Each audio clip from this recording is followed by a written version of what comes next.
guys, and welcome to Kajea's channel.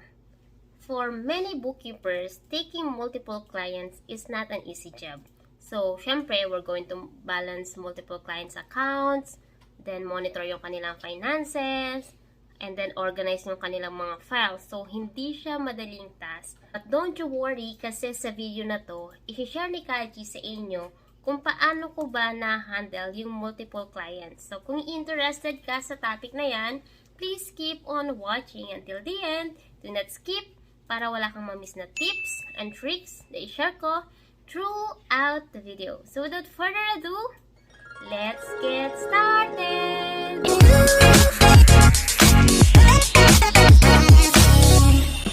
Kung bago ka lang sa channel na to, I'm Kajea, virtual assistant, executive assistant, bookkeeper, accountant. So kahit anong work, pinapasok ko, basta't online, kasi online work is amazing! Sa channel na to, dinidiscuss natin more on online work, tips and tricks, and mga success stories. So kung interested ka sa mga topic na yon, please consider subscribing and don't forget to hit the notification bell para wala kang ma-miss na video na ina-upload ni Kajea every single week. For us to be able to handle multiple clients, ang pinaka-best na gagawin lang natin as a bookkeeper is to set up an effective system. So, we have to create a system kung saan hindi tayo makakamiss ng mga tasks and hindi natin mamimiss yung mga deadlines natin. When we say effective system, ito yung pag-create ng structured workflow para sa mga clients natin. Paano ba natin i-organize yung mga files ng mga client natin and paano ba natin matatrack yung mga tasks na ginagawa natin as a bookkeeper sa mga clients natin. So, sa video na to, may i-share ako sa inyo na accounting to-do list ni Kajea. So, itong list na to or itong file na to is available lamang sa aking course online, okay? Pero, syempre, since mag-share na lang din ako ng kung paano ako nagbabalance ng multiple clients, I'm going to share ano ba yung itsura ng aking accounting to-do list. Okay? So, sa accounting to-do list na i-share ni Kajea, meron tayong 12 tasks na gagawin. So, isa-isahin natin sila and number 1 dyan is yung pag-upload. So, ano ba yung mga transaction na kailangan natin i-upload? Number 1 is yung bank transactions, especially kung hindi connected ang bank ni client sa inyong accounting software. So, kailangan mong i-import manually yung mga transactions from the bank's accounting system ng client mo. Okay? Kung merong 10 bank accounts ng client mo, then ganun din karami yung bank account na i-upload mo or i-uploadan mo ng transactions. Okay? Kung gaano kadami yung credit cards ng client mo, ganun din. And kung gaano karami yung payment gateways, ganun din yung i-upload mo. Okay? So, kung iisipin nyo, medyo madami kung madaming bank si client. Paano pag onti lang? Paano pag isa lang? Di isa lang. Okay? To make our life more easier as a virtual bookkeeper, mas maganda kung ang bank ni client ay connected na sa accounting software ni client. Okay? Para maiwasan na natin yung step number 1, which is yung pag-upload ng bank transaction. Okay? Kapag connected ang bank ni client mo sa accounting software, so all you have to do is to make sure na balance ang bank statement and of course, you have to categorize, okay? Which is mamaya pa natin gagawin, okay? So, ngayon, na-upload mo na si bank. Ano yung next na gagawin mo? So, dito sa checklist ni Kajea, makikita mo na once na-upload ko na yung isang bank account or yung isang bank transaction, ang gagawin ko lang is to mark this one as, ayan, imamark ko siya ng check, check, check. Okay? Pag nakita ko na naka-check na lahat yan, ibig sabihin, nagawa ko na yung task. Okay? So, kung makikita nyo, dito sa checklist na to ay monthly. Pero pwede nyo naman siyang gawing weekly. Okay? Or daily. Depende sa inyo. Next step is record. So, ano yung kailangan natin i-record? Kailangan natin yung i-record ng sales. Saan ba nanggagaling ang mga sales ni client? Kung e-commerce yan, pwedeng galing yan sa Shopify, sa Amazon, sa eBay, sa Walmart, sa Etsy, sa WooCommerce, and madami pang iba. Okay? Paano naman kung service lang? Paano mo i-record yung sales invoice niya? Saan mo kukunin yung data? So, kailangan alam mo kung saan magagaling yung mga data na yun. And once na matapos ka na mag-record, all you have to do is to check this box. Check, check, check, check, check. And that's done. Okay? Next, after ng sales, Kailangan mo bang mag-record ng COGS? Kung oo, then you have to record yung mga COGS and mga fees related sa Shopify sales, sa Amazon sales, etc. So, kailangan mo din i-record yan. And, ang gagawin mo lang once done, ganun pa rin, mark this one as done. Okay?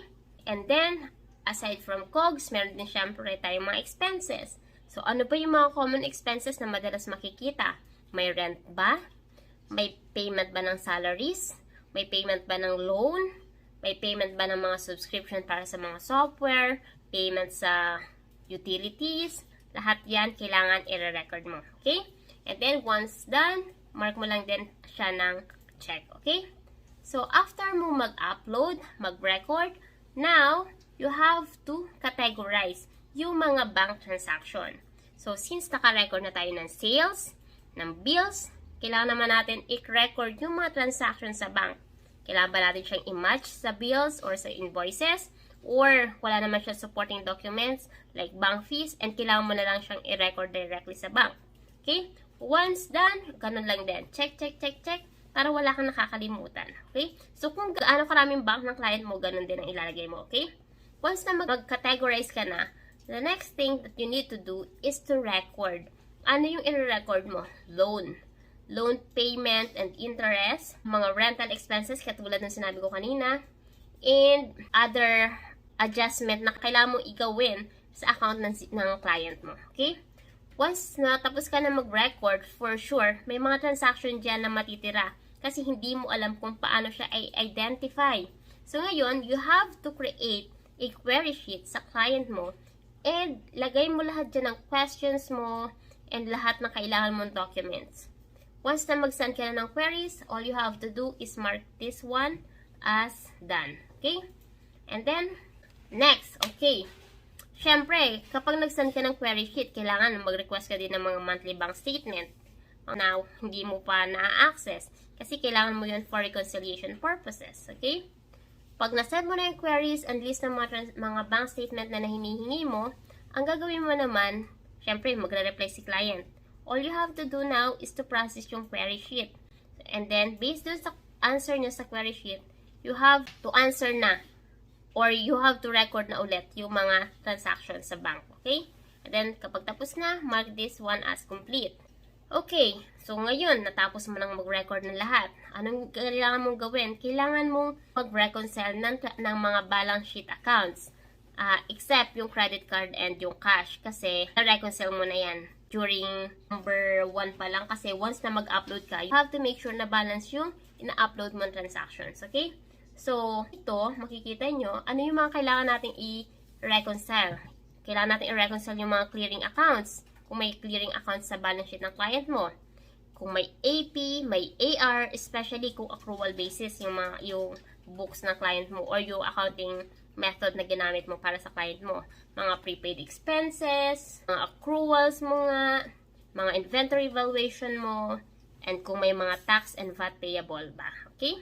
So, kailangan yan, nare-record mo. And then, syempre, as you reconcile each balance sheet account, all you have to do is to mark this one as complete.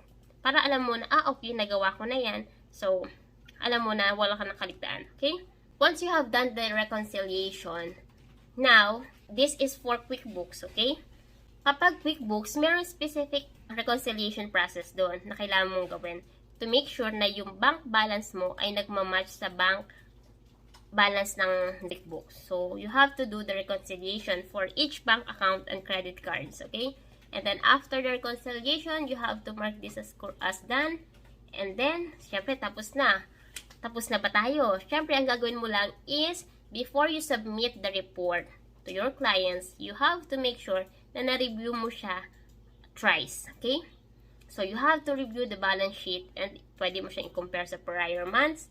Review mo si income statement or si PL and i-compare mo din siya sa prior months. And then, if there are any errors na makita ka, you have to revise it. Okay? And then, once done, i-mark mo lang lahat as done. Okay? As complete. So, ngayon, makikita mo kung alin yung mga bagay na hindi mo pa nagagawa. Yun yung mga task dito na wala pa syempre check.